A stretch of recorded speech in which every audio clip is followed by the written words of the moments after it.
The history of chocolate. Many people believe that chocolate originally came from Europe. However, chocolate, called the food of the gods, was first made in the Americas. The first chocolate was very different from contemporary chocolate. Wild chocolate trees can grow easily in the humid Amazon rainforest.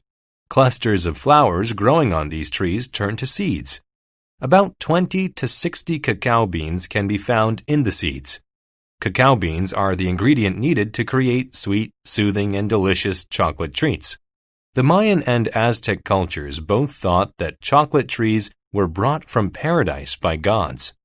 The Mayans and Aztecs used the beans from this divine tree to create a special beverage with a very pleasant odor. Surprisingly, the Aztecs believed that it would be toxic to women and children. In the 1500s, the Spanish explorer Cortés met the Aztecs. Cortés became quite interested in the plantations where the Aztecs cultivated chocolate trees. When he returned to Europe, he took cacao beans with him. He introduced the people of Spain to the Aztecs' chocolate beverage.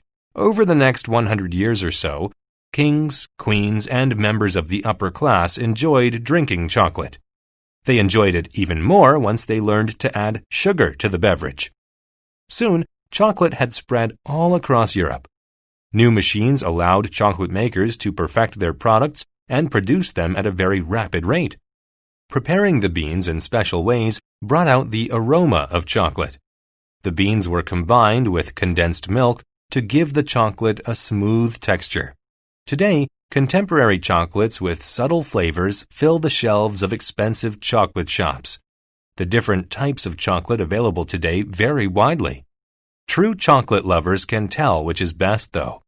They will tell you that the flavor of high-quality chocolate stays on the palate long after you finish it.